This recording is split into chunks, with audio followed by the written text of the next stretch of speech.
आप लोगों को कुछ मिला था? नहीं सर, ऐसे तो नॉर्मली पता चल जाता है कि आग कैसे लगी, पर यहाँ पर तो कुछ पता ही नहीं चल रहा है कि आग लगी कैसे। अच्छा ठीक है, देखो एम्बुलेंस कहाँ तक पहुंची। जी सर।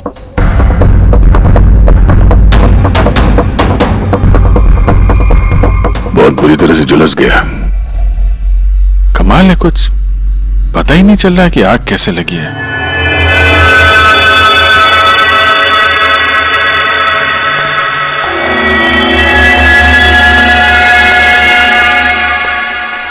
कैसे हुआ ये सब?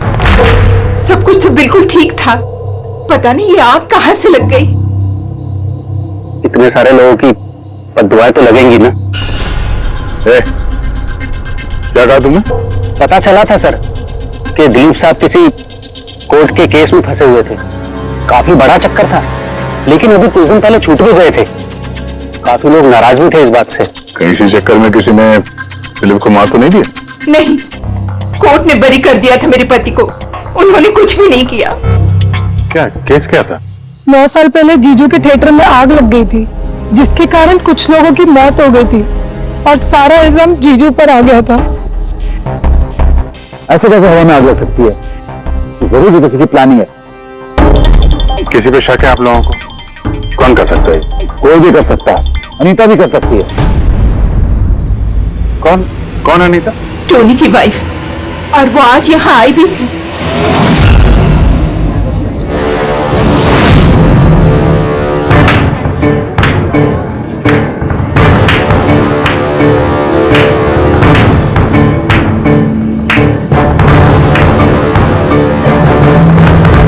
अनीता दूसरों का घर बर्बाद करके अपने परिवार के साथ खुशियां मनाई जा रही है। वेरी गुड, वेरी गुड, वाह। लेकिन एक बात याद रखना, उन लोगों की तरह तुम भी तड़प तड़प के मरोगे। सिक्योरिटी! ए चुप! आवाज नीचे। निकालो उसको बाहर, निकालो! आउट! लगता है तुम दोनों अपने अंजाम से वाकिफ नहीं। तुम्हारा बुरा समय अब शुरू हो गया है, याद रखना। तूने जो किया है ना मेरे टोनी के साथ, याद रखना, इसके बाद तू नहीं बचेगा। सुना तुमने? ले जा इसको। तू नहीं बचेगा, नरक में चलेगा तू। अरे देख क्या रहा है, ले जा इसे। नरक में चलेगा तू, तड़प तड़प के चलेगा, याद रखना। अरे जा!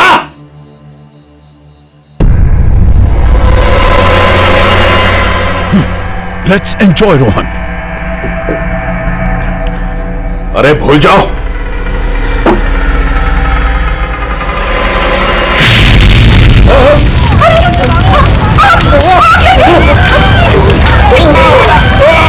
दिलीप और रोहन जिस केस में फंसे थे, उसी केस में कोर्ट ने टोनी को सजा दी थी।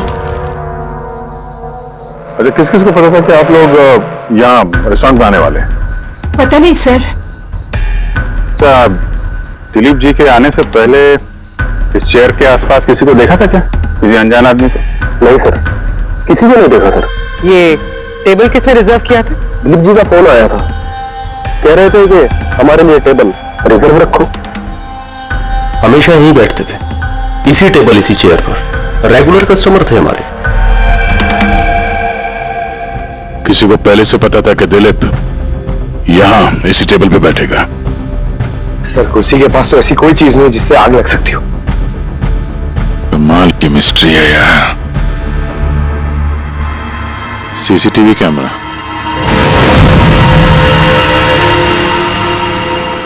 इसकी फुटेज से पता चलेगा क्या हुआ था यहाँ पे। ओह माय गॉड, ये सब कैसे हो गया?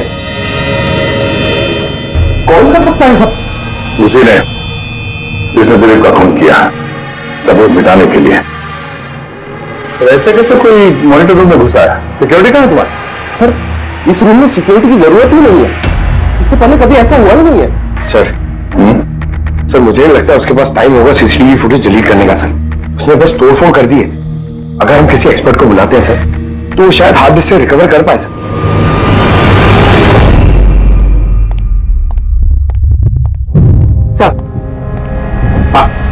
सर 9 साल पहले दिलीप और रोहन का एक थिएटर था जिसमें आग लग गई थी। एग्जिट और एंट्री डोर बंद होने की वजह से इस आग में 12 लोग जल के मर गए। विक्टिम्स की फैमिली ने केस किया तो इन्वेस्टिगेशन में पता चला कि उस वक्त एक गार्ड ड्यूटी पे था। टोनी? हाँ सर कोर्ट में साबित हो गया कि टोनी ने बहुत शराब पी रखी थी और शराब के नशे में वो इतना धुत था कि वो इमरजेंसी एग्जिट भी खोल नहीं पाया। हाँ, बस टोनी की बीवी अनीता ये मानने को तैयार ही नहीं कि गलती टोनी की है। सर सिर्फ उसका ही नहीं, बहुत सारे न्यूज़पेपर और आर्टिकल्स ने भी कोर्ट के इस फैसले के खिलाफ आवाज उठाई थी। जब ये हादसा हुआ था उस वक्त दिलीप और रोहन के खिलाफ सॉलिड एविडेंसेस थे, लेकिन फिर केस चलता रहा। 9 साल हो गए। कुछ विटनेसेस ने गवाही बदल दी और कुछ कंट्री से बाहर चले गए। सर, दिलीप और रोहन ने जरूर पैसे और पावर का इस्तेमाल किया होगा और यह बात टोनी को पता चल गई होगी। उसी ने भेजा होगा अनीता को दिलीप को मारने के लिए। फ्रेडी, जब अनीता वहां थी ही नहीं तो आग लगाई कैसे? नहीं, सिक्योरिटी वालों ने तो उसे बाहर निकाला था रेस्टोरेंट में से। ऐसी कौन सी चीज है जो अचानक आग लग सकती है? सर शायद डॉक्टर सालुंके हमारी मदद कर सके, या फिर अनीता।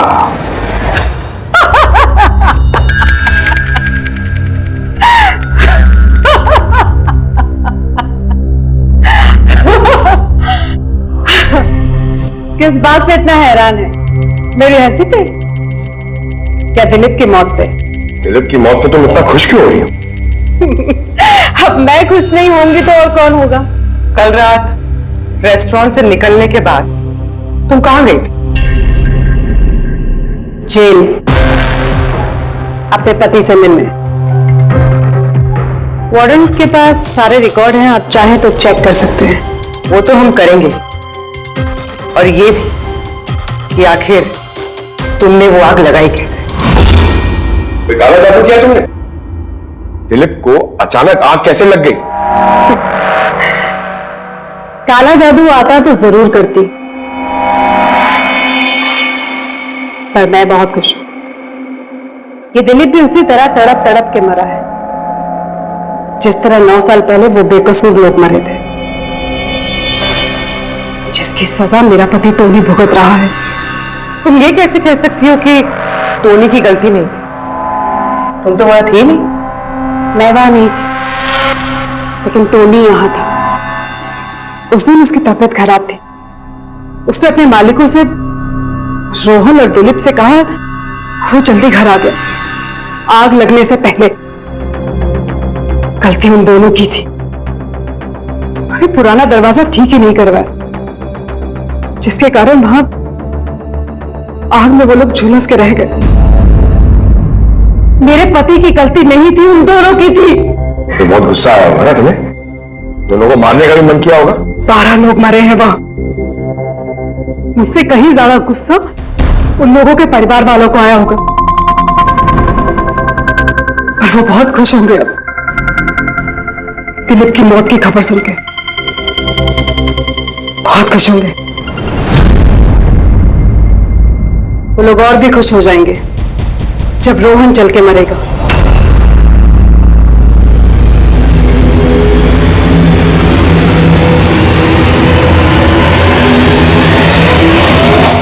सर 42 लोग हैं, उन 12 विक्टिम के करीबी रिश्तेदार और फैमिली वाले। सस्पेक्ट ज्यादा और वक्त कम। सर सबसे पहले इन 42 लोगों में से उन लोगों के नाम हटा देते हैं जो कल दिलीप की मौत के वक्त शहर में नहीं थे। सर 9 साल हो गए इस बात को। शायद कितने लोग देश भी छोड़कर चले गए होंगे, और कुछ लोगों की मौत भी हो गई होगी। फिर भी पता तो लगाना ही पड़ेगा। देखो कितने लोग शहर में थे जब दिलीप की मौत हुई।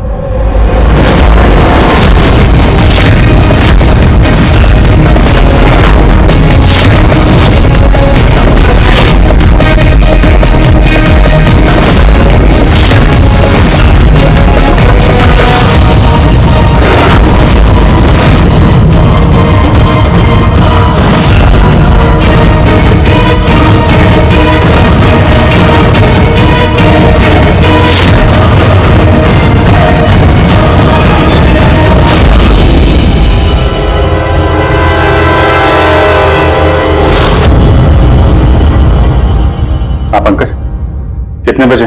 27 लोग हैं सर, जो उस वक्त शहर में थे और उनके पास दिलीप को मारने की वजह थी। ठीक है, बुलाओ सबको ब्यूरो में, देखते हैं क्या कहानी सुनाते हैं लोग अपनी बेगुनाही की। जेम्स, तुम्हारे पिताजी 9 साल पहले थिएटर में लगी आग में जलकर मर गए, है ना? Yes sir. आपके हस्बैंड फिल्म अकेले देखने गए थे? उस दिन मैं बिजी थी, इसलिए वो अकेले ही चले गए। कल रात कहां पर थे तुम? सर मैं अपने फ्रेंड्स के साथ था। सर मैं पासपोर्ट ऑफिस गया था। उन दोनों को मैं ऐसे बच के नहीं जाने दूंगी। तो क्या किया तुमने? सोचा कि दिलीप से फेस टू फेस मिलूंगा और उससे पूछूंगा कि तुमने ऐसा क्यों किया। सर उसके बाद मैं अपने फ्रेंड के साथ घर पे गया। मैं अपनी वाइफ के साथ मॉल में था। सर आप मेरे फ्रेंड से पूछ सकते हैं। सर मैं उससे मिलता तो रेस्टोरेंट तक जिंदा नहीं पहुंच पाता। दिलीप को उसके किए की सजा मिल गई। मुझे मालूम चला रेस्टोरेंट से कि दिलीप के साथ क्या हुआ तो दिल को सुकून मिला सर। अब बचा रोहन, उसको भी उसके किए की सजा जरूर मिलेगी। अब इन 27 लोगों में से उन लोगों के नाम रहने दो जो घुमा फिरा के जवाब दे रहे थे और जिन्होंने अपने जवाब पहले से ही तैयार करके रखे थे।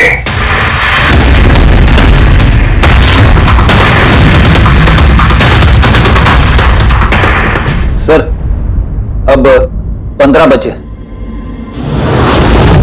अब इन 15 लोगों को उस दिन के बारे में पूछते हैं जब 9 साल पहले थिएटर में आग लगी थी। देखते हैं किसे सबसे ज्यादा गुस्सा आता है, कौन मुंह फेर लेता है। सर मेरा भाई 10वीं पास हो गया था। उसने कहा पार्टी देनी है, दोस्तों को पिक्चर दिखाना है। ऐसे तो सर मैंने वो पैसे उसे दे दिए। काश वो पैसे मुझे उसे देने नहीं चाहिए थे सर। जिसने भी ये किया बहुत अच्छा किया। आज मैं खुश हूं, आज मैं बहुत खुश हूं। कुमार साहब, आप यूनिवर्सिटी में फिजिक्स के प्रोफेसर हैं, है ना? Yes sir, head of the department physics. लेकिन मेरे खुद के बेटे को पढ़ाई में कोई इंटरेस्ट नहीं था। बहुत डांटता था मैं उसे, लेकिन अनिकेत के ऊपर कभी कोई फर्क नहीं पड़ा। एक नंबर का बदमाश बन गया था वो। उस दिन भी वो कॉलेज से बंक करके दोस्तों के साथ फिल्म देखने चला गया और सर और वापस घर पे कभी नहीं आया। हिमेश, राइट, कॉन्ट्रैक्टर हो ना तुम? हाँ सर। हिमेश, 9 साल पहले तुम अपनी पत्नी के साथ फिल्म देखने गए थे उस थिएटर में। नई नई शादी हुई थी मेरी। सलोनी के साथ फिल्म देखने के लिए गया था। उसको भूख लगी थी, मैं समोसा लेने के लिए बाहर गया। मैं वापस आया तो देखा वहां के दरवाजे लॉक हो गए थे। वहां अंदर से लोगों के चिल्लाने की आवाज आ रही थी और धुआं निकल रहा था वहां से। मैंने सब दरवाजे खोलने की बहुत कोशिश की। मैंने बहुत कोशिश की। मैं पागलों की तरह दरवाजा को ठोकता रहा, पीटता रहा। सलोनी कोई दरवाजा खोल दो यार। सलोनी। लेकिन मैं कुछ नहीं कर सका सर, मैं कुछ नहीं कर सका। अपनी सलोनी को मैं बचा नहीं सकता। वहां पे एक गार्ड भी था ना, टोनी, उससे भी दरवाजा नहीं खुला क्या? नहीं था सर। वहां कोई और गार्ड, किसी और को देखा था तुमने? कोई नहीं था सर, कोई नहीं था। मैं 9 साल पहले जो बात कोर्ट में कहा वही आज कह रहा हूं। जब सिनेमा हॉल में आग लगी थी उस वक्त टोनी वहां पर नहीं था सर।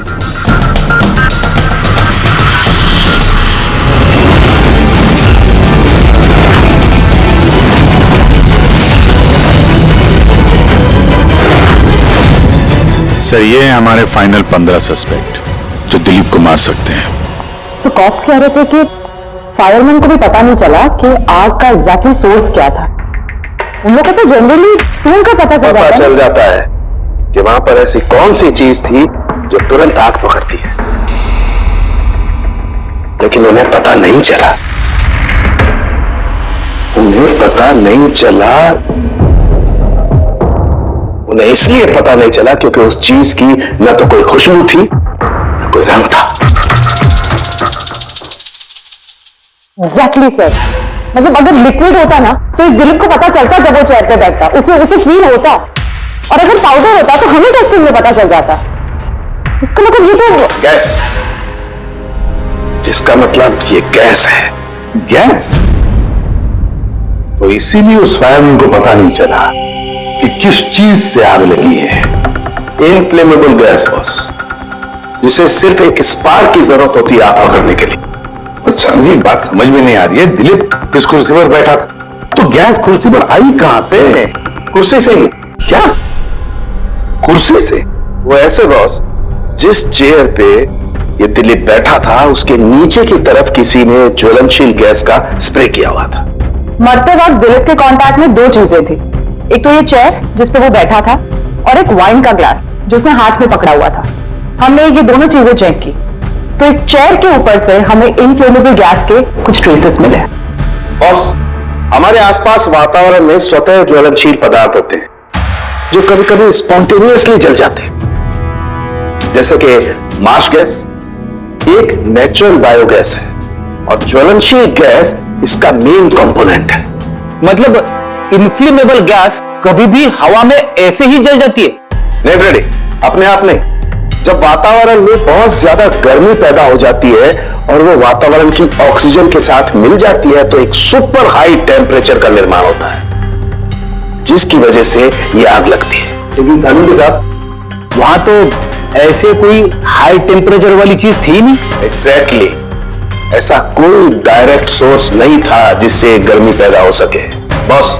इसीलिए मुझे लगता है खूनी ने कोई एक्स्ट्रा डिवाइस का इस्तेमाल किया है ये अचानक इतना ज्यादा टेम्परेचर बढ़ाने के लिए।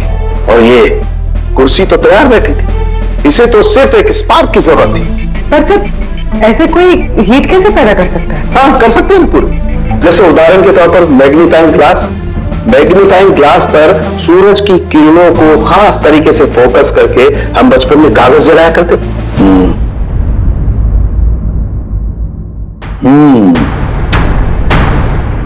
लगता है इस रेस्टोरेंट में फिर से जाना पड़ेगा,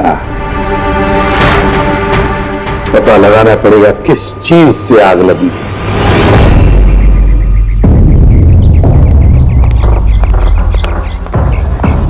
पूरा एरिया छान मार लिया सर, लेकिन ऐसी वो चीज ही नहीं मिली जिससे आग लग सकती है। और ये ओपन रेस्टोरेंट है। जब खूनी ने दिलीप के चेयर के नीचे वो इनफ्लेमेबल गैस स्प्रे किया तो किसी ने तो देखा होगा। वही तो, चेयर में अपने आप आग लग गई और दिलीप चल के मर गया। किसी ने कुछ देखा नहीं और ना ही कोई सबूत हमारे सामने आ रहा है।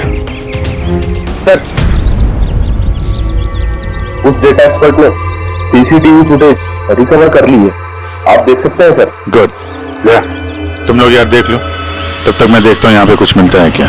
सर, दिलीप और उसकी फैमिली के आने के 15 मिनट के पहले की फुटेज है ये।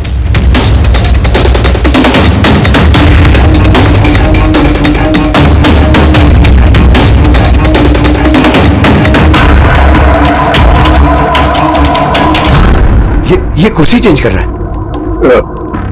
इसका कोई दूसरा एंगल है क्या इसी टाइम का? चेक करो। एक मिनट सर।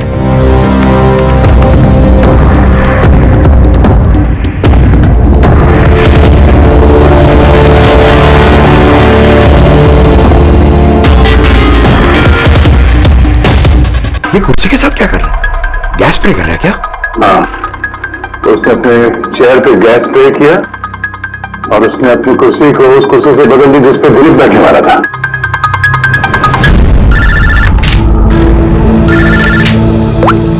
आ गया? अच्छा, great, good work, good work. क्या हुआ सर? जिसने भी दिलीप की कुर्सी के साथ छेड़खानी की ना, उसका पता चल गया है। वो एक आदमी है, उसका मिलता जुलता हुलिया भी मिला है। अब देखते हैं, जय भेजने वाला है फोटोग्राफ।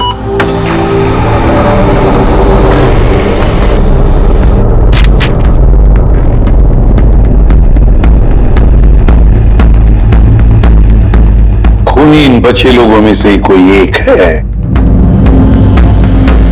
इन्हीं में से एक।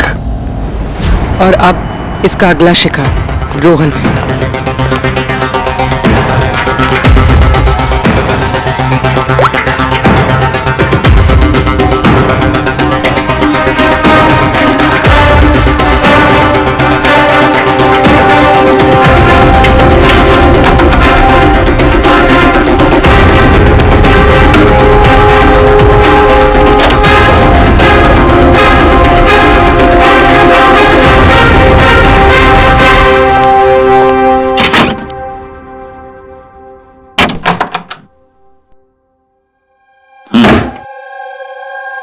मुझे लगता है कोई मेरी और दिलीप की रिहाई से खुश नहीं है। मेरी जान को खतरा है यहाँ पर। I will talk to you later, bye. Sir everything is okay. Alright, तुम यहीं पर रहना और किसी को भी अंदर मत आने देना। Be alert, okay? Okay sir.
बचाओ बचाओ, बचाओ, परी परी, बचाओ बचाओ, कोई है? बचाओ,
क्या हुआ यहाँ पर और कैसे?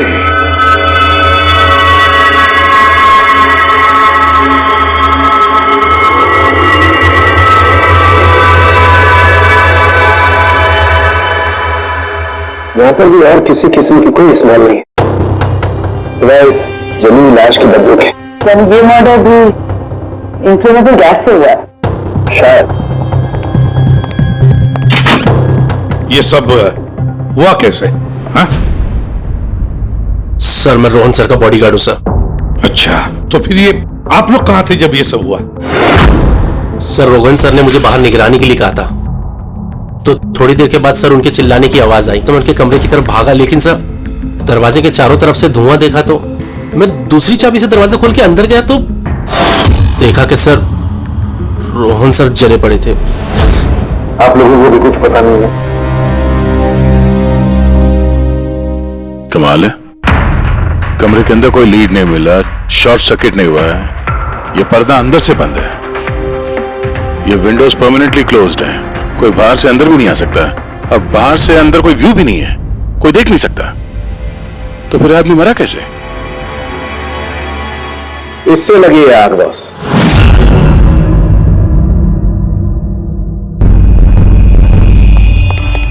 ये इस चीज से ये है क्या सर?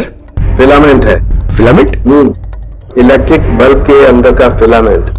और जब इस फिलामेंट में इलेक्ट्रिक करंट पास होता है तो ये गर्म होकर के लाल हो जाता है। बस टूनी ने भी इसी टेक्निक का इस्तेमाल किया है उस ज्वलनशील गैस को जलाने के लिए। पर वहां रेस्टोरेंट में जहां पर दिलीप की मौत हुई थी, वहां पर तो हमें ऐसा कोई फिलामेंट वगैरह नहीं मिला। और उसकी कोई छोटी सी चीज है, वो खुली जगह है, उड़ गई होगी शायद कहीं, लेकिन यहाँ तो पूरा कमरा बंद है, इसीलिए पलंग के पीछे मिल गया मुझे। लेकिन सर, फिलामेंट से करंट पास होने के लिए वायर्स का कोई ना कोई कनेक्शन तो होना चाहिए ना बेड तक। होगा, यही कोई होगा जरूर। तब पूरा बेड चेक कर लिया हमने, कमरा चेक कर लिया, ऐसा तो यहाँ पे कुछ भी नहीं मिला सर।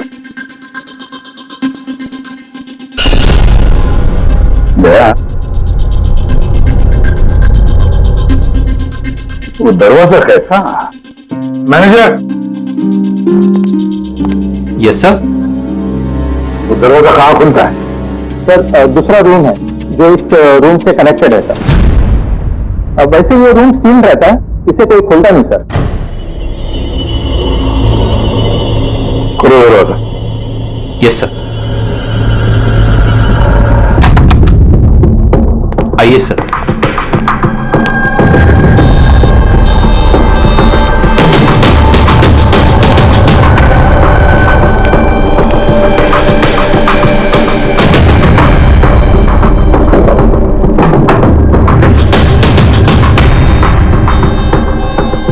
मैनेजर साहब, किसका कमरा है ये? कौन रहता है इस कमरे में? गेस्ट है कोई सर, डिटेल्स चेक करनी पड़ेगी। मंगाओ। Okay sir.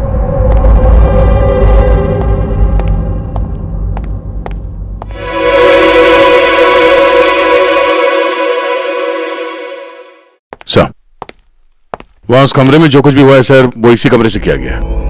लेकिन अगर करंट इस रूम से पास किया गया है तो यहाँ से उस बेड तक कोई ना कोई वायर तो होनी चाहिए ना।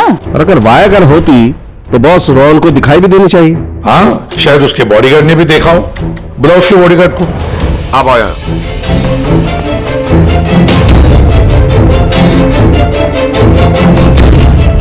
एक बात बताओ, जब तुम रोहन के कमरे में आए थे तब कोई वायर देखी यहाँ इस दरवाजे से उस कमरे में जाते हुए? कुछ भी नहीं सर, रोहन सर के रूम के अंदर जाने से पहले मैंने रूम को पूरी तरह से चेक किया था सर, लेकिन वायर जैसी कोई चीज उस रूम में नहीं दिखाई दी। ठीक है, जाओ तुम। जो कुछ भी हो दया, खूनी ने इसी दरवाजे का इस्तेमाल किया। इस दरवाजे से वो रोहन के इस कमरे में आया, उसने बेड पर इन्फ्लेमेबल गैस स्प्रे किया और किसी भी तरह से फिलामेंट को करंट दे दिया। बस फिलामेंट गर्म हो गई और इन्फ्लेमेबल गैस ने आग पकड़ ली, रोहन की मौत हो गई। बस एक बात पक्की है, ये जो कोई भी है उससे इलेक्ट्रिक और केमिकल्स की बहुत अच्छी जानकारी है। प्रोफेसर कुमार, फिजिक्स का प्रोफेसर कुमार, उससे बढ़कर और कौन जान सकता है इस सारे मामले में? दया, चल इस प्रोफेसर कुमार से मिल लो। चल दया, मैं भी चलता हूं तुम्हारे साथ।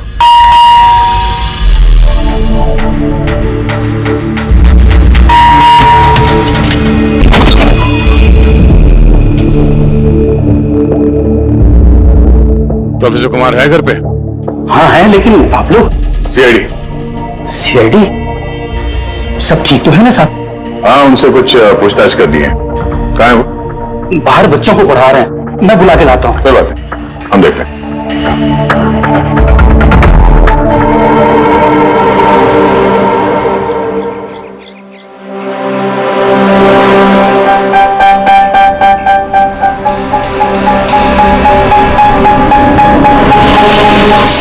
मिस्टर कुमार, हमें आपसे कुछ पूछताछ करनी है। पूछिए, क्या पूछना है? इसे पहचानते हैं? ये तो फिलामेंट है। गुड, सही पहचाना आपने। आपको पता ही है फिलामेंट हमें कहां से मिला? ये तो आप ही को पता होगा कहां से मिला आपको। रोहन के बेड के नीचे से। कल रात उसी बेड पे रोहन जल के मर गया। व्हाट? रोहन की भी डेथ हो गई? कल रात आप कहां पर थे? रात 9 से लेकर सुबह 3 बजे तक। आप मुझ पर शक कर रहे हैं? ये हमारे सवाल का जवाब नहीं हुआ मिस्टर कुमार। कल मैं पूरा दिन और पूरी रात घर पे ही था। कोई गवाह? जी हाँ, मेरा नौकर रामू और विकास। Please come here.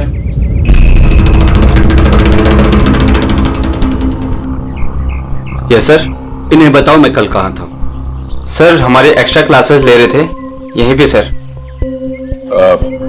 कितने बजे से कितने बजे तक? सर शाम के 6 बजे से सुबह के 5:30 बजे तक। सर हमारे एग्जाम आने वाले हैं ना, तो हमने सर को रिक्वेस्ट किया था एक्स्ट्रा क्लासेस लेने के लिए। ठीक है सर, तुम जाओ बेटा। सर मेरे 5 स्टूडेंट्स और भी हैं जो कल सुबह 9 बजे से लेकर 5:30 बजे तक हमारे साथ थे। कहें तो उनको बुला लूं? ठीक है। अब मैं जा सकता हूं सर, बच्चों को पढ़ाना है। Please please. Thank you.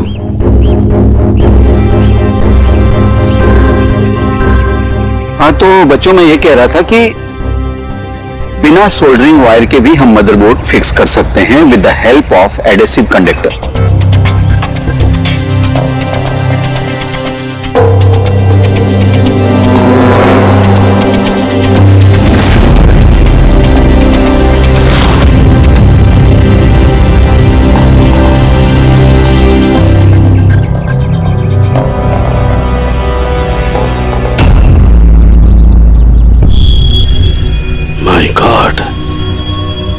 My God यार, ये क्या बात? क्या? अरे यार, ये गलती मुझसे कैसे हो गई? क्या? गॉड, बूढ़ा हो गया मैं, बूढ़ा हो गया मैं। एक काम करो, 1 घंटे बाद फॉरेस्ट क्लब में मिलो, कुछ बताऊंगा। 1 घंटे बाद। अरे वो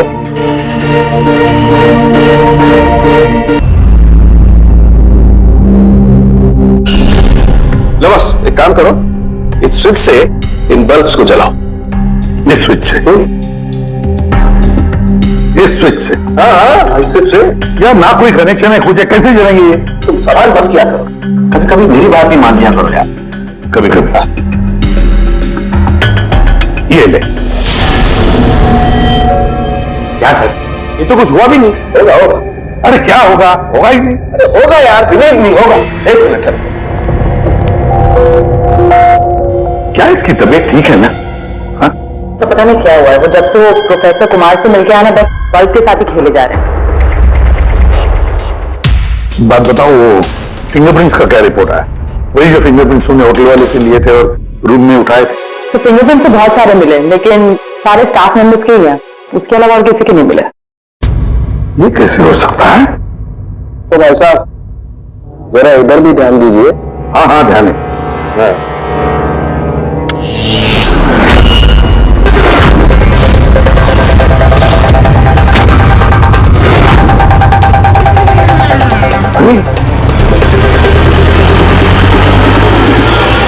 सर ये बल्ब जलने कैसे लगे?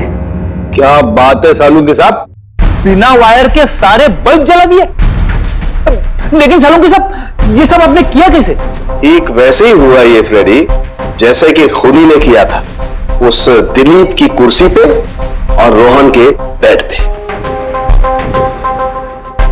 जादूगर सालंखे, साफ साफ बताइए, आपने ये किया कैसे? करंट क्या हवा में से आया? हवा में से नहीं ना बॉस, करंट आया है इलेक्ट्रिक पेंट के जरिए। Electric paint? हाँ, इलेक्ट्रिक पेंट। दरअसल बिजली के जो तार होते हैं वो मेटल के होते हैं, और metal is a good conductor of electricity, इसीलिए करंट उनमें से पास होकर के जाता है। ठीक इसी तरीके से कुछ पेंट भी होते हैं जिन्हें हम इलेक्ट्रिक पेंट कहते हैं, और ये भी गुड कंडक्टर ऑफ इलेक्ट्रिसिटी होते हैं। इनमें से भी इलेक्ट्रिसिटी पास हो सकती है, और कमाल की बात यह है कि ये किसी भी कलर में मिल सकते हैं, जो आसानी से किसी भी बैकग्राउंड में मर्ज भी हो सकते हैं। ओह, इसीलिए हमें होटल रूम में और रेस्टोरेंट में कुछ दिखा नहीं सर। Exactly that. उन्हीं ने दरअसल होटल के कमरे का और रेस्टोरेंट के फ्लोर का दोनों का कलर इस कलर के साथ मैच किया, इसीलिए हमें दिखाई नहीं दिया। तो ये इलेक्ट्रिक करंट, आई मीन ये जो इलेक्ट्रिक पेंट है, ये आसानी से मिल जाता है? हाँ, मिल सकते हैं। दरअसल इलेक्ट्रिक सोल्डरिंग और रिपेयरिंग के काम में आते हैं, और इनकी सबसे बड़ी खासियत यह है कि आमतौर पर नंगी आंखों से दिखाई नहीं देते, सिर्फ इंफ्रारेड लाइट में ही ये दिखाई देते हैं। मैं दिखाता हूं।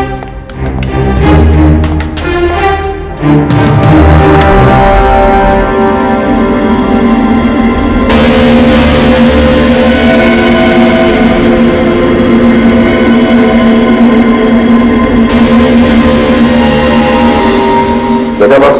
हाँ, खूनी ने भी ऐसे ही इस इलेक्ट्रिक पेंट का इस्तेमाल किया और ये सर्किट बनाया।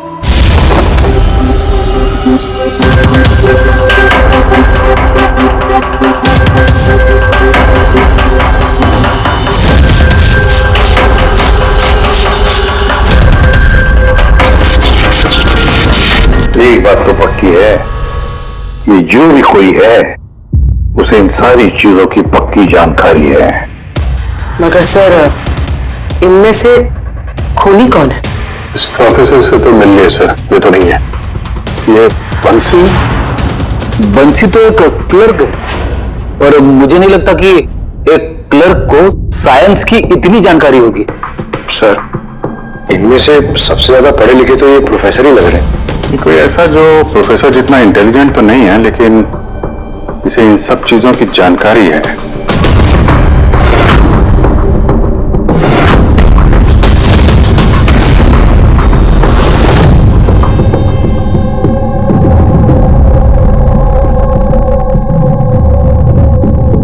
वो ये है अभिजीत, ये है वो।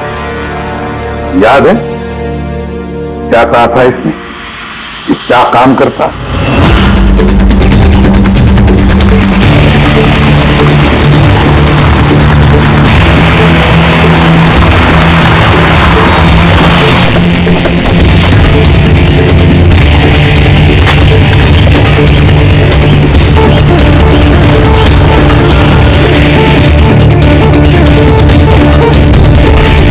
चले ससुराल।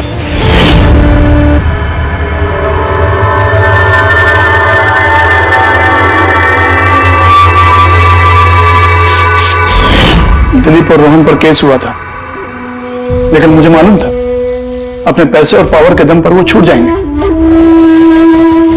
लेकिन उनके पास पैसा था तो मेरे पास दिमाग। कई महीनों तक उनका पीछा किया, वो कहां जाते हैं, क्या करते हैं, किससे मिलते हैं, सब कुछ। आखिर मैंने दोनों को मारने की तरकीब ढूंढ ही निकाली, इलेक्ट्रिक पेंट्स और सर्किट्स के जरिए। ये दोनों के बारे में मुझे अच्छी खासी जानकारी थी। बस दे दी दोनों को सजा, दोनों को मार दिया जिंदा जलाकर, जैसे उन्होंने मेरी सलोनी को मारा था। उमेश, तुम्हारी पत्नी के साथ जो कुछ भी हुआ उसका हम सबको अफसोस है, लेकिन दिलीप और रोहन को मारकर तुम्हें क्या मिला? क्या तुम्हारी पत्नी वापस आ गई? बदले की आग में तुमने दो लोगों की जानें ली। कानून तुम्हें कभी माफ नहीं करेगा, तुम्हें कड़ी से कड़ी सजा होगी।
एक्सक्यूज मी मैम, आपको कहीं जाना है? मैं आपके लिए दूसरी टैक्सी मंगवा देता हूँ, ये किसी और गेस्ट के लिए है। मैं जाना बहुत अर्जेंट है, अंदर किसी का खून हुआ। क्या? मैम सुनिए सुनिए ma'am, excuse me ma'am, ma'am ma'am ma'am ma'am excuse me, तुमने मेरी वाइफ को देखा नहीं? सर एक मैडम अभी भी यहाँ आई थी, वो टैक्सी लेके अभी यहाँ से निकल गई है। कहाँ चली गई? मुझे नहीं पता, आई डोंट नो, पर कुछ अजीब सा बिहेव कर रही थी। क्या कर रही थी? सर वो बोल रही थी अंदर किसी का खून हो गया है। सर किसका खून हो गया सर? लिसन टू मी, ये रख, मेरी बात सुन, किसी का खून नहीं हुआ यहाँ पर और तूने कुछ नहीं सुना, समझा? और पता कर कहाँ गए वो लोग। Okay sir. वो कुछ आपको मारता रहा, वो मर चुकी थी, वो फिर भी उसको मार रहा था। सर मुझे बचा लीजिए, वो मेरा चेहरा देख चुका है, मुझे नहीं छोड़ेगा। आप शांत हो जाइए, शांत हो जाइए, तुम्हें कुछ नहीं होगा। हम लोग हैं ना यहाँ पर। एक बात बताइए, क्या खूनी ने तुम्हें देख लिया है? खूनी होगा तो देखेगा ना, जब कोई खून नहीं है, कोई खूनी नहीं है, तो कौन किसको देखेगा? सर मैं सुनील कुमार और ये मेरी पत्नी है सर। ये जो भी बोल रही है ना, ऐसा कुछ नहीं हुआ, ये सब ना सिर्फ जिसके दिमाग की उपज है, ऐसा कुछ नहीं हुआ सर। नहीं सर, मैं झूठ नहीं बोल रही। सुनील, आप इनके पति हैं, लेकिन इनको यहाँ डराने की कोशिश मत कीजिए, समझे आप? और हम ये कैसे मान ले कि ये जो कह रही है वो सच नहीं है और जो तुम बोल रहे हो वो सही है? सर वो इसलिए क्योंकि ये बीमार है, इसको स्लीप पैरालिसिस है सर। स्लीप पैरालिसिस यानी नींद का लकवा? नींद का लकवा? ये क्या है? नींद में कुछ देर के लिए आदमी की बॉडी पूरी तरह जड़ हो जाती है, सुन्न हो जाती है। ऐसे में तरह तरह का भ्रम होना, और पेशेंट को ये सब सच लगता है, लेकिन वो चाह कर भी रिएक्ट नहीं कर पाता क्योंकि उसकी बॉडी उस समय पूरी तरह पैरालाइज्ड होती है। इसे स्लीप पैरालिसिस कहते हैं, नींद का लकवा। Is it okay? Exactly sir, हमारी शादी को 6 साल हो गए और इन 6 सालों के दौरान हर दूसरी तीसरी रात को इसको ये अटैक आ गया सर, और इस बार भी यही हुआ और कुछ नहीं हुआ सर। हाँ सर, मानती हूँ मुझे ये बीमारी है। जब भी मेरा माइग्रेन का दर्द बढ़ जाता है तो मुझे चक्कर आने लगते हैं, आंखों के सामने जब कुछ धुंधला दिखाई देता है, लेकिन सर ऐसे में मैं सोने की कोशिश करती हूँ बस।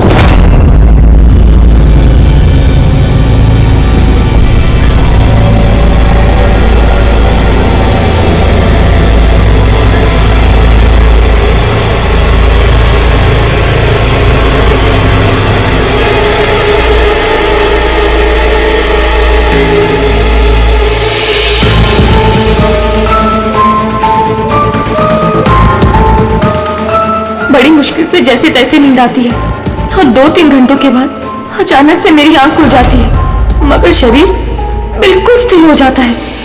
चाहकर भी मैं हिल-डुल नहीं पाती, पूरे शरीर को जैसे लकवा मार गया हो।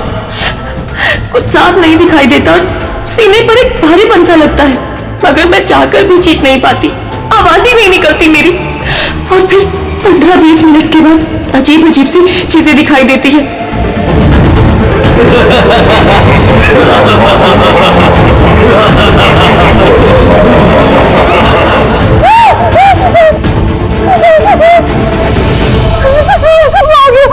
मुझे मार देगा, आ गया।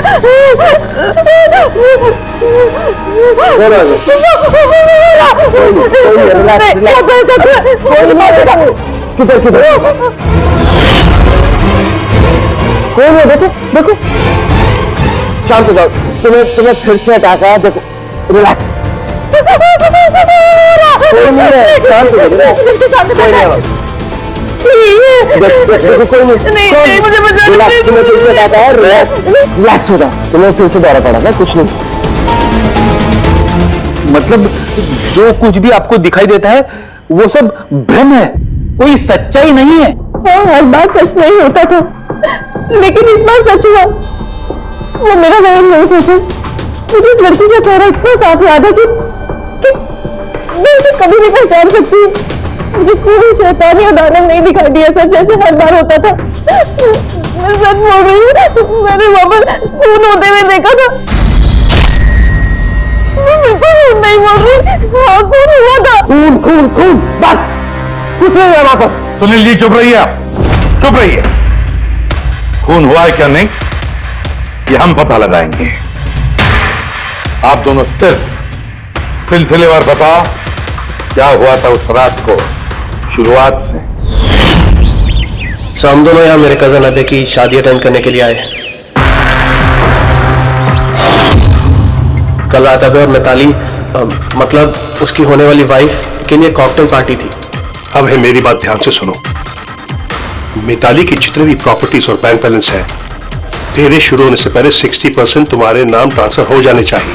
इस लड़की पर तुम्हारे प्यार का जो भूत सवार है ना उसे यूज करो बेटा। वेल मिताली, एक बात कहूँ, अभी भी वक्त है, सोच ले। ये अभी तेरे लायक नहीं है। तुम्हें इससे बेटर लड़के मिल सकते हैं।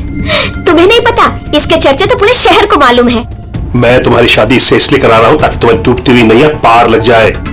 You got it? So be focused please. पता है मुझे क्या करना है। मुझे भी साइको से शादी करने का कोई शौक नहीं है। कर रहा हूं क्योंकि सिर्फ एक ही रास्ता है, इसलिए मुझे मत समझाइए कि क्या करना है। I know what to do. ठीक है? हाय।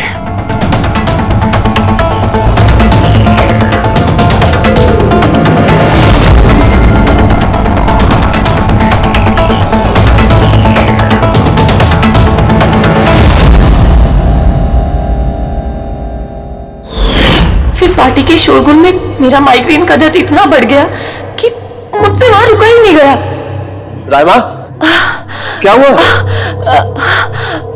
क्या हुआ? वो माइग्रेन शुरू हो गया। मेरी तबीयत बहुत खराब हो रही है। मैं थोड़ी देर रूम में जाके रेस्ट करती हूँ।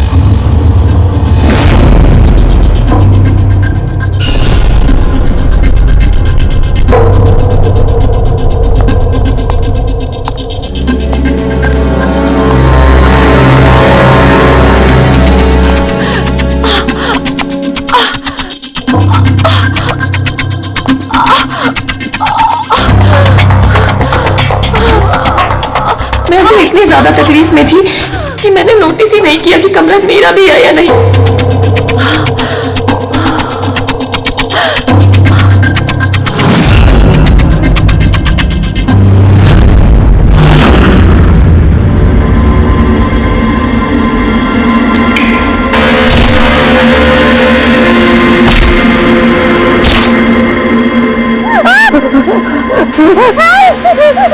कोई 45 मिनट के बाद जब मेरा दौरा शांत हुआ तो मैं उठी। मैंने अपने इधर उधर देखा तो वहां पर कोई खून ही नहीं था, ना ही कोई लाश थी, ना ही कोई खून के धब्बे थे।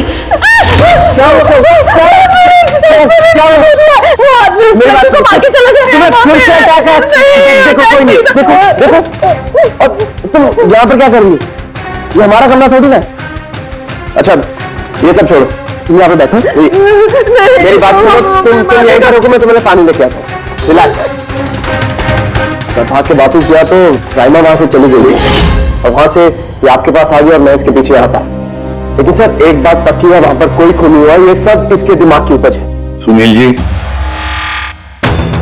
जिस तरह से रायमा ने हमें ये सब कुछ बताया ना, उससे नहीं लगता कि ये सब मन घड़न है। जरूर इसमें कोई ना कोई सच्चाई है। सर वो रूम उन रूम्स में था जो हमने शादी के लिए बुक किए और मैंने अपनी गेस्ट लिस्ट में चेक कर लिया, ना तो कोई मिसिंग है ना ही किसी का मर्डर हुआ। सर आप इसकी बात को बिल्कुल मत सुनिए। बस उस शादी को आराम से हो जाने दीजिए, वरना जीत अंकल तो बर्बाद हो जाएंगे और इससे ज्यादा मैं तो सड़क पे आ जाऊंगा। सर शादी में कोई प्रॉब्लम नहीं होगी, हम पूछताछ तो करेंगे लेकिन अपनी तरीके से।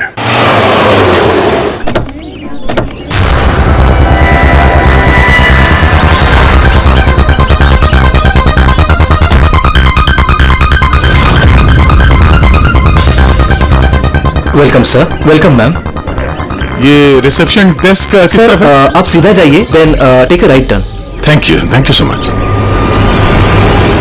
जी हाँ, वो बिजनेस ट्रिप पे आया हूँ मैं। ओके सर, यहाँ साइन कीजिए सर। बस थोड़ा रूम का व्यू अच्छा होना चाहिए। Sure sir, enjoy your day. Thank you. Welcome sir. Welcome ma'am. How can I help you? हाँ वो वो हम लोग अभय के वेडिंग के लिए आए थे, तो चेकिंग करना था रूम में। ओके सर, आप अपनी डिटेल्स दे दीजिए, मैं आपको रूम की देती हूँ। Oh sure. बेबी तुमने इन्हें बताया नहीं? हाँ? हमें रूम 103 चाहिए। I am so sorry sweetheart, मैं तो भूल ही गया। मैम दरअसल हमें वो 103 नंबर वाला स्वीट रूम चाहिए। ठीक है, आपको हम 103 दे देते हैं। जैसा मैंने कहा था वैसा क्यों नहीं किया? लेकिन अब क्या करेंगे, कैसे छिपाएंगे? छुपाना तो पड़ेगा ही। आओ मैं तुम्हें बताता हूं कैसे, आ जाओ।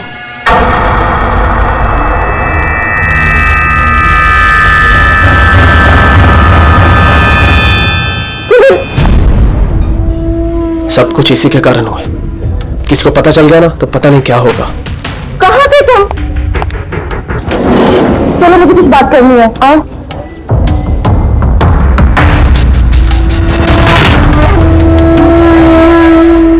Thank you. Excuse me. Yes sir. मुझे आपका सीसीटीवी सिस्टम चेक करना है। आपके सिक्योरिटी इंचार्ज को बुला सकती है? Okay sir.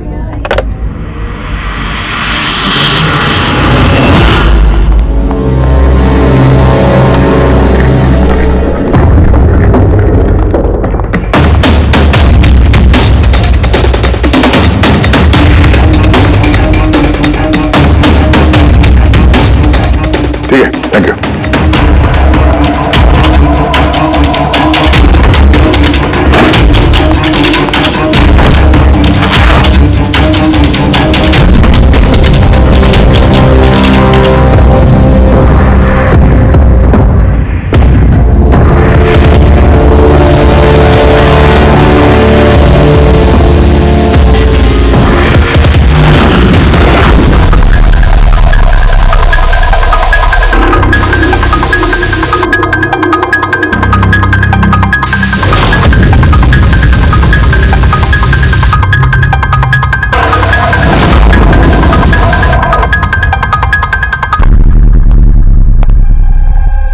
लुमिनॉल टेस्ट से तो कुछ पता नहीं चल रहा है।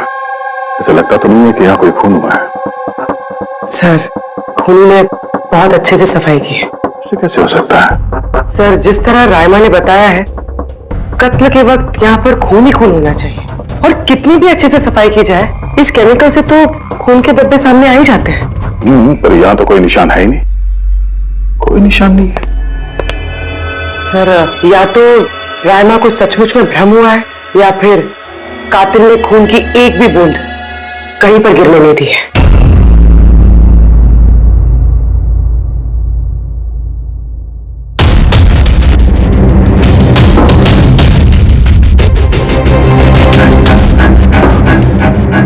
मुझे लगता तुम सही कह रही थी, कातिल ने खून की एक भी बूंद गिरने नहीं दी।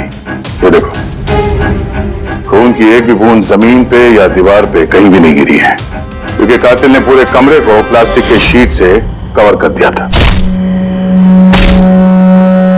सर मतलब रायमा ये सब कुछ प्लास्टिक के उस तरफ से देख रही थी, इसलिए उसे सब कुछ धुंधला धुंधला नजर आ रहा था।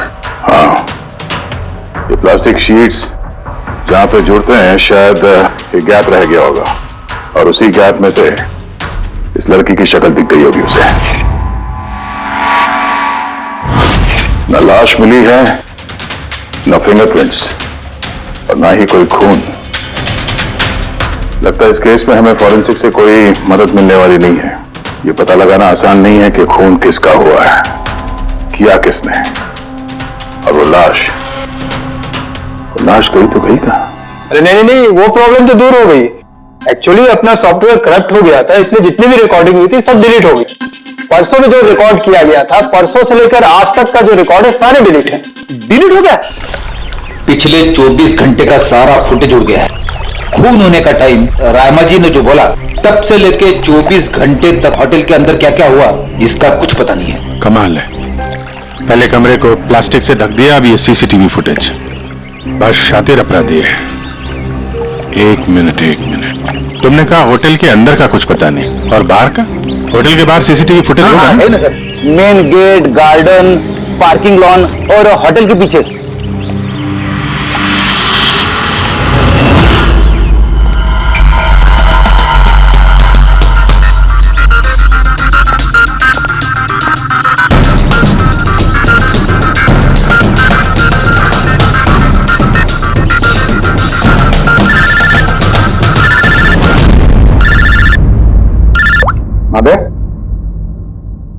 क्या रायमा ने जो देखा वो उसका भ्रम नहीं बल्कि सच्चाई है? किसी का खून हुआ? माय गॉड, कोई कुछ भी नहीं। अच्छा ठीक है, मुझे इन्फॉर्म करते रहना। क्या हुआ बस, कुछ मिला क्या? बड़ा शातिर है खूनी, बड़ा शातिर है। कोई सबूत नहीं छोड़ा है उसने, कोई भी सबूत नहीं छोड़ा तेरे लिए। ऐसा कैसे हो सकता है यार? लेकिन ऐसे हुआ है सारुण के, ऐसे हुआ है। रायमा की जान को बहुत बड़ा खतरा है। क्या बोल रहे हो, कुछ समझाओ भी। यार हमारे लोगों को वहां पर कोई पुख्ता सबूत नहीं मिला, लेकिन सारी बातें ऐसे दिखाती है कि वहां पर किसी का खून हुआ है। और देख, एक बात याद रख, रायमा चश्मदीद गवाह, उसने खून होते हुए देखा है और खून आसपास ही है, तो रायमा की जान को जरूर खतरा है। और उसका फुटेज? सर वो भी उड़ गया। नहीं, वो उड़ा नहीं है, वो सही सलामत है। अंदर और बाहर के सीसीटीवी कैमरे का केबल कनेक्शन अलग अलग है, इसीलिए वो बच गया है। बच गया मतलब फुटेज मिल सकता है? हाँ बिल्कुल, मेरे पास है ना। ये रहा बाहर के कैमरे का फुटेज।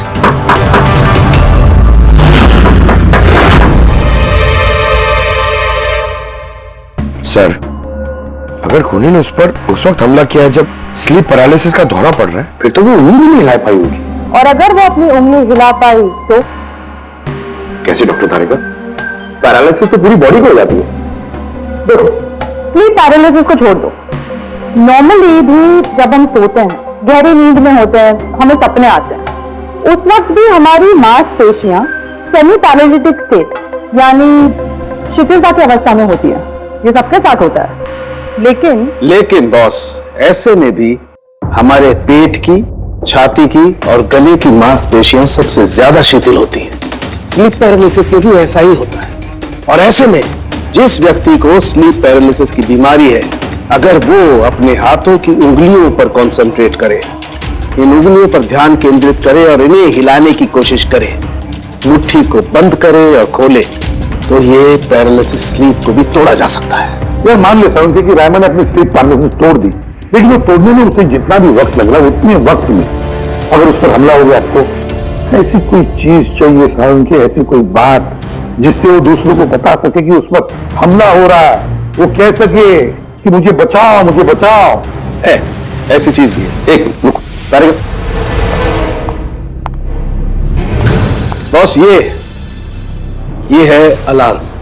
रायमा जब अपनी उंगलियों की प्रैक्टिस कर रही होगी अपनी स्लीप पैरालिसिस को तोड़ने के लिए, और जब वो इसको तोड़ लेगी अपने निश्चित समय से भी पहले, तो उसे करना सिर्फ ये है कि इस अलार्म को दबाना है, और ये अलार्म बजने लगेगा। और ये अलार्म दया, पूर्वी और अभिजीत तीनों के मोबाइल फोन से कनेक्टेड है, पता चल जाएगा, और वो लोग उसके पास पहुंच जाएंगे और खूनी को पकड़ लेंगे। सर, सारुण की अलार्म से खतरा टल सकता है, पर खत्म नहीं होता। खतरा तो तब खत्म होगा जब हम खूनी तक पहले पहुंचेंगे। हम खूनी तक पहले पहुंचेंगे। अब ये अभय का रूम नहीं है? अबे कौन, वो जिसकी शादी होने वाली है? यस ऑफ कोर्स, उसकी शादी मुझसे होने वाली है। ओहो, और आपको आपके फियांसे का कमरा नहीं पता है? वैसे ये मेरा कमरा है, और रिसोर्ट के सारे कमरे शादी वालों ने बुक नहीं किए, और भी लोग रहते हैं यहाँ पे। कांग्रेचुलेशन। हेलो, कहाँ हो तुम? और ये तो मुझे अभी बता रहे हो? सीरियसली? लोग जो भी करना है जल्दी करो, मेरे पास ज्यादा वक्त नहीं है। और हाँ, मुझे शादी में ना किसी भी तरह की कोई प्रॉब्लम नहीं चाहिए, ठीक है?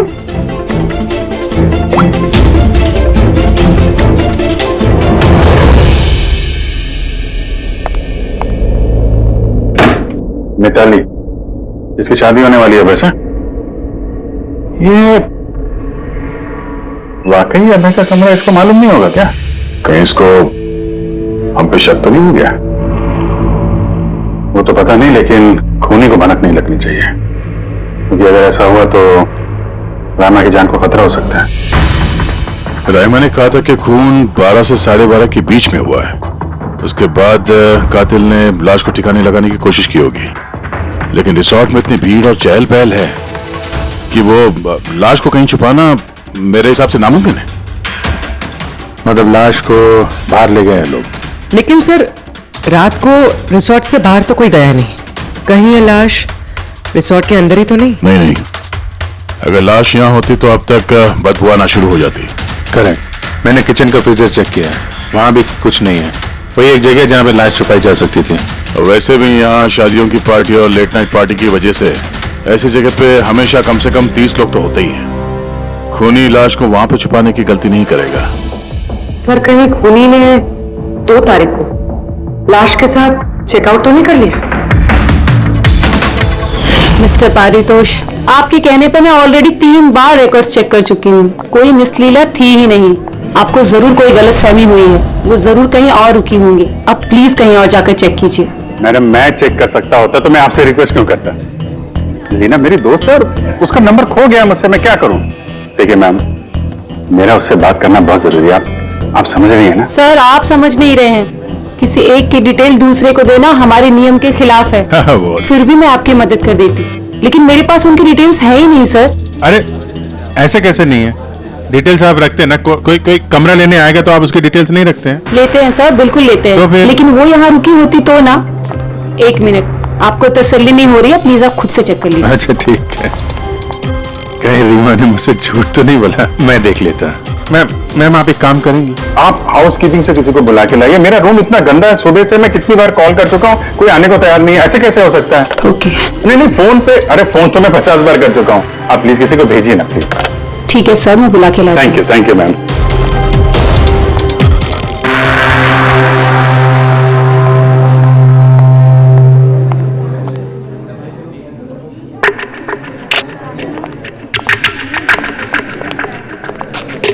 आज जितने लोगों ने चेकआउट किया है उनमें से 4 लोग ऐसे हैं जो आए थे तो शादी अटेंड करने, लेकिन बिना शादी अटेंड किए ही चले गए।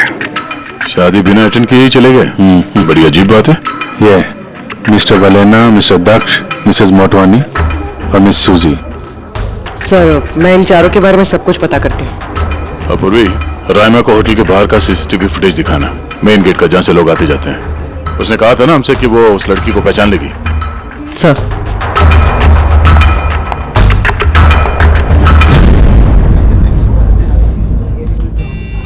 मतलब रायमा ने जो कहा वो सच है क्या? मिस्टर सुनील, आप किस बात से ज्यादा परेशान हैं? यहाँ पे खून हुआ है उससे या फिर रायमा ने देख लिया उससे? इस इन्वेस्टिगेशन तुम हम पर छोड़ दो। शादी का मजा लो। हाँ? क्या कब बदल जाए यहाँ पे कोई कुछ कह नहीं सकता है।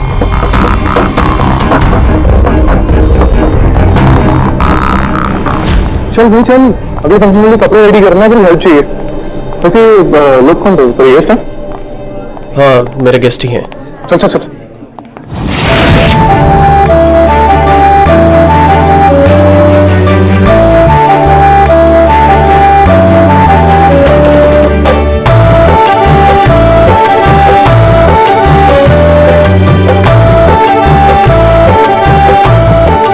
तेरा तो गेम ओवर हो गया भाई। जो तूने गर्लफ्रेंड्स की लाइन लगा रखी थी उसका क्या? अगर मिताली ने सुन लिया ना तो गेम सच में ओवर हो जाएगा। पर भाई मुझे एक बात बता, तू एक लड़की के साथ सारी जिंदगी कैसे बिताएगा? इसके सारे लफड़े ना साइड में चालू हैं। पूछ इससे, कॉकटेल पार्टी में अचानक से कहाँ गायब हो गया था? अबे कहीं गायब नहीं हुआ, मिताली के सामने उठक बैठक लगा रहा होगा। मैं डरता वरता नहीं हूँ उससे। Just wait and watch. Drink खत्म कर अपनी।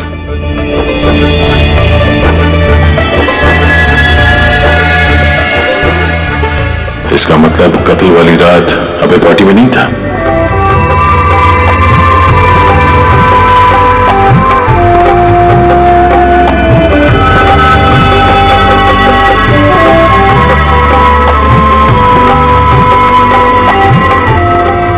ऐसा क्या कहना चाहता था ये जो रंजित छुपाने की कोशिश कर रहा है?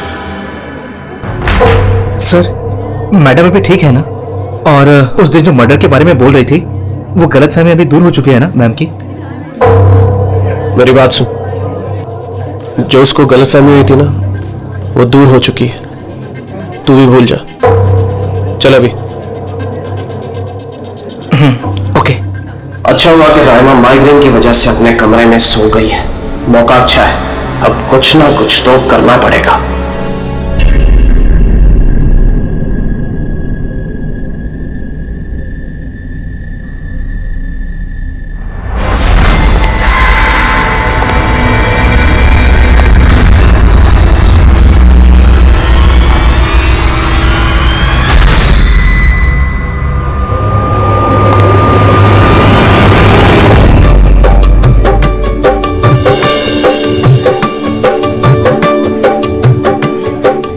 अरे वाह, कितनी अच्छी मेहंदी लगाई है तुमने, दिखाओ। बहुत अच्छी लग रही है। Thank you. All thanks to Alia. Mitali, sweetheart, मुझे तुमसे कुछ बात करनी है। Excuse me. एक सेकेंड। मिताली और अभय की जोड़ी कितनी अच्छी है ना, परफेक्ट कपल। Perfect couple. हाँ, अभय दिल पे आशिक है और ये सन की साइको। बिल्कुल एक दूसरे के लिए ही बने हैं।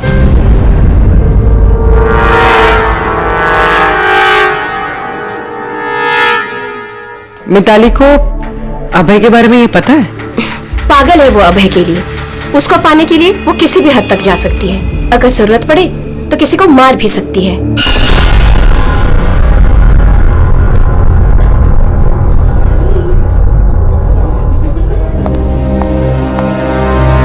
हो गई बात?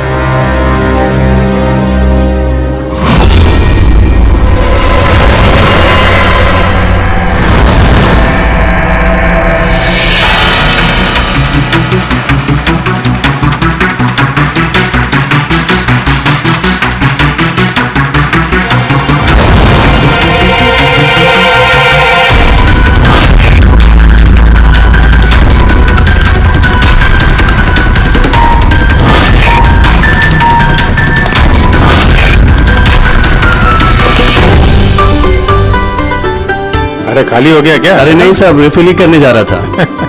अरे यार, ये दूल्हा जो है ये तो बड़ा बहक रहा है। क्या मिस्टर नितिन और वो रंजीत रोकते नहीं है क्या? सुना है कॉकटेल पार्टी में भी बहुत हंगामा किया। उस दिन तो हादी हो गई थी सर। अच्छा, उस दिन भी नहीं रोका इसको? नहीं साहब, कोई बोलने वाला था ही नहीं। रंजीत साहब तो खुद ही 11 बजे के बाद आए थे पार्टी में, और उनके बेटे अपनी बीवी को तलाश कर रहे थे। बाहर जा रहे थे, अंदर आ रहे थे, कोई बोलने वाला था ही नहीं साहब। अच्छा, मतलब खाली दुल्हन ही थी पार्टी में? सर वो तो दूल्हे के पीछे पीछे घूम रही थी। सर, इस रिसोर्ट में कई शादियां हुई हैं, लेकिन ऐसी शादी कभी नहीं देखी। हाँ साहब। अरे यार, तुम खाने को लाना यार। अभी लाया साहब।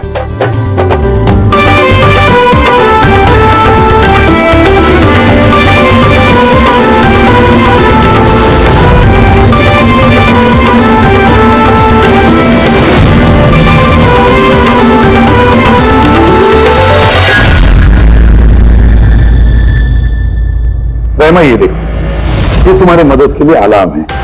जैसे तुम इस बटन को दबाओगी, दया, पूर्वी और अभिजीत के पास जो फोन है उस पर अलार्म बजेगा और वो लोग तुरंत तुम्हारी मदद के लिए वहां पहुंच जाएंगे। जी। लेकिन जब तुम्हें स्लीप पैरालिसिस हो, अपने हाथों की और पैरों की उंगलियों को हिलाने की कोशिश करना, क्योंकि सबसे कम असर स्लीप पैरालिसिस का हमारे हाथों की और पैरों की उंगलियों पर होता है।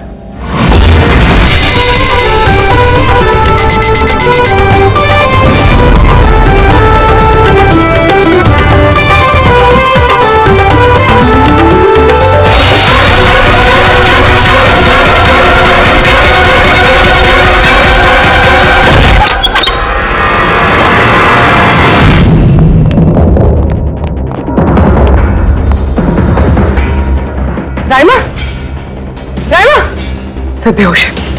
राइमा, राइमा, राइमा होश में हो।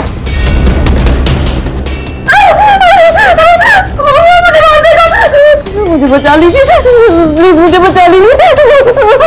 कौन मार देगा? हुआ क्या यहाँ पे?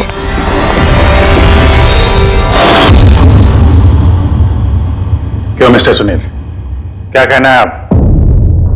अब तुम्हें इसकी बात पे विश्वास हो रहा है या अभी तुम्हें अपनी ताऊ जी की रेपुटेशन की फिक्र है? अब मैं क्या ही बोलूं सर, समझिए कि ये जिंदा है। अच्छा, वैसे आप यहाँ आए कैसे? पार्टी तो नीचे चल रही थी, हाँ? और यहाँ पे क्या हुआ किसी ने नहीं सुना? तो फिर आप हमारे साथ साथ यहाँ कैसे आ गए? आप मुझ पे शक कर रहे हैं?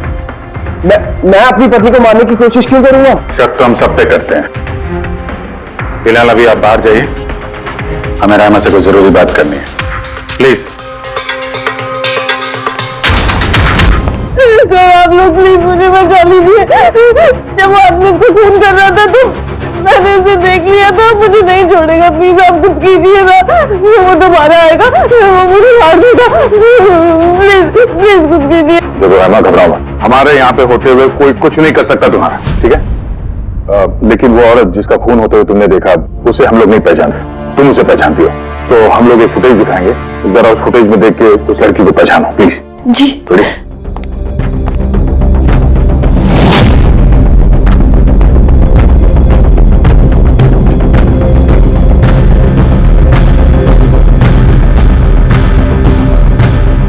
सर यही लड़की थी, वो इसी का खून हुआ था, पक्का ये वही लड़की थी।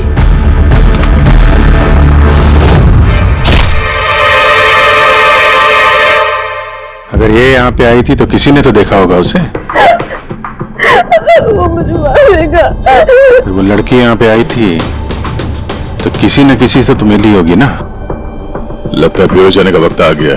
वो 4 लोग जो शादी अटेंड करने आए थे और अटेंड किए बिना ही चले गए, जरा उनसे भी पूछताछ कर लेते हैं। सर, मिस्टर वलेना, ये अभय का मैनेजर, ये जरूरी काम छोड़कर आया था शादी अटेंड करने के लिए, लेकिन बीच में ही वापस चले गए। एक तो इन्हें रिसोर्ट की कार ने एयरपोर्ट छोड़ा, दूसरा इनके पास एक छोटा सूटकेस था जिसमें 5.5 फीट की लाश तो नहीं आ सकती थी। दूसरा सर, ये मिसेस मोटवानी और ये मिस सूजी मिताली की लीगल टीम से हैं सर। इन्हें भी किसी जरूरी काम से शादी के बीच में जाना पड़ा। ये भी रिसोर्ट की कार में ही गई हैं। एक सूटकेस था और बाकी इनका अपना अपना बैग, और इसमें भी 5 फीट 6 इंच की लाश तो नहीं आ सकती। और ये लोग वापस शादी अटेंड करने आ भी रहे हैं सर। ये चौथे का दिखाना जरा। ये है दक्ष, ये सुनील का PR मैनेजर है सर। 1 जून को आया था, 2 जून को गया अपनी कार से। 1 मिनट पंकज, जरा इस मिस्टर दक्ष का शादी में आने वाला फोटो दिखा।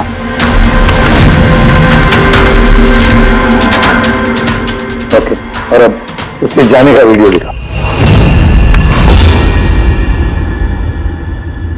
मिस्टर दक्ष आए थे 1 सूटकेस के साथ और जा रहे हैं 2-2 सूटकेस के साथ। शादी से रिटर्न गिफ्ट लेके जा रहे हैं सर।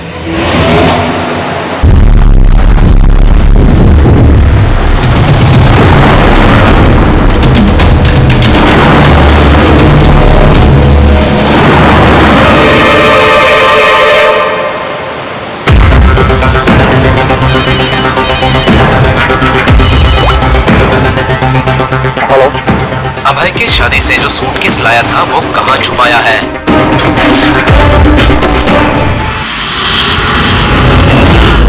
कौन बोल रहा है? क्या बोल रहे हो तुम? कौन सी सूटकेस?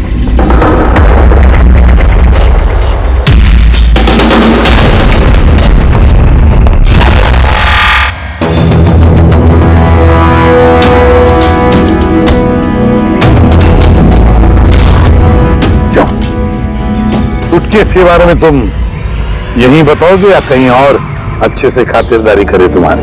क्यों?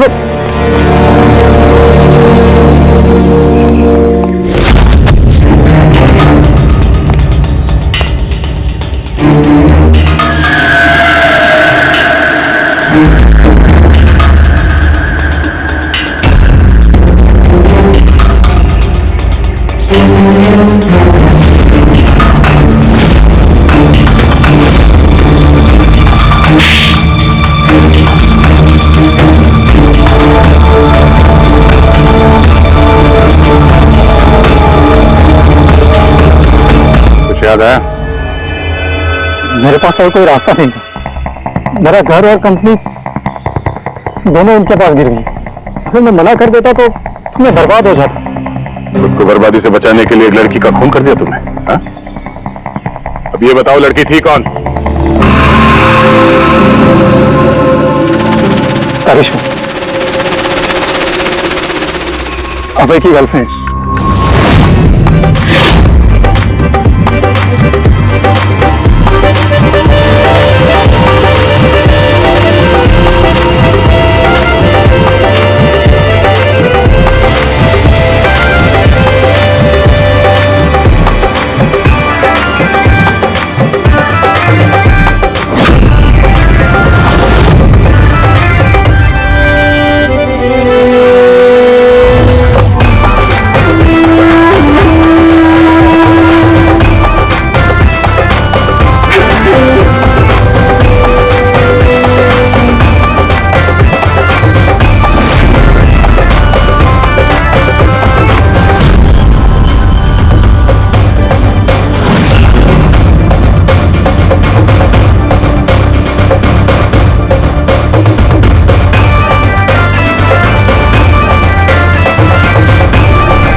शादी मुबारक हो मिस्टर अभय।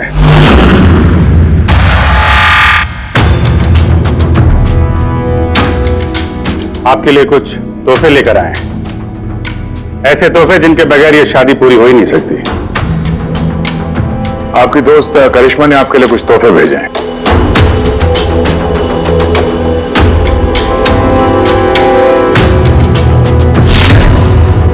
करिश्मा, याद आया?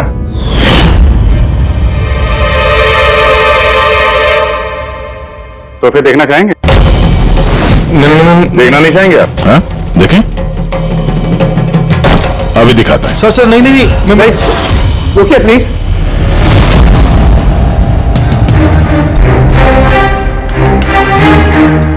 क्या हुआ मिस्टर रंजीत?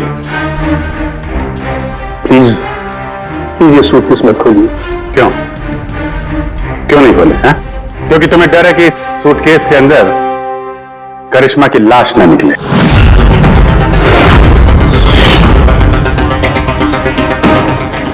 वही करिश्मा जिसे तुमने और दक्ष ने मिलकर मारा, फिर ऐसे ही सूटकेस में भर के उसके लाश के टुकड़े टुकड़े किए और बाहर ठिकाने लगा दिए।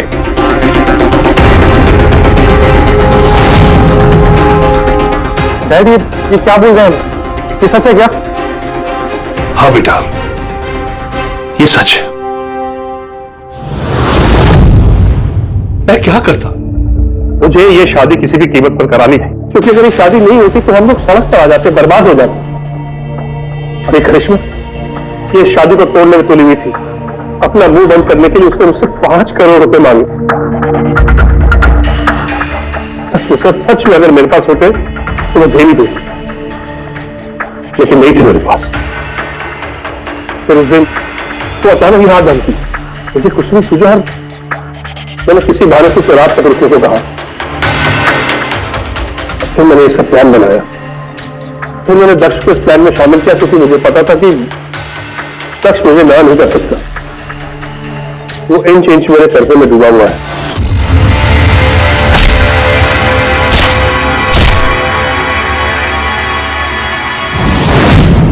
सब कुछ ठीक चल रहा था, सब कुछ हो गया था, तो पता नहीं अचानक ये कहां से आ गई। इसने आकर अचानक सब कुछ देख लिया। मैंने तो इसे भी मारने की कोशिश की थी, लेकिन आप लोगों की टीम ने इसे बचा लिया। एक गुनाह को छुपाने के लिए एक और गुनाह, और इस सब की जड़ है तुम्हारा ये दिल फेंक बेटा। सही समय पर रोक लिया होता तो ये नौबत नहीं आती, और तुम्हारे शादी का असली तोहफा तो तुम्हें अब मिलेगा। एक हत्या और एक हत्या करने की कोशिश के जुर्म में तुम दोनों बाप बेटे जेल जाओगे।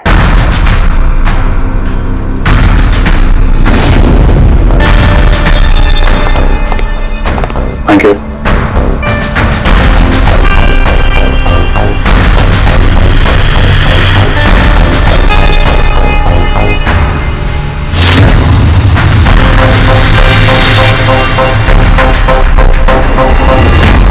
इस तरह के और भी एपिसोड देखने के लिए हमारे चैनल को सब्सक्राइब करें और बेल आइकन दबाना ना भूलें।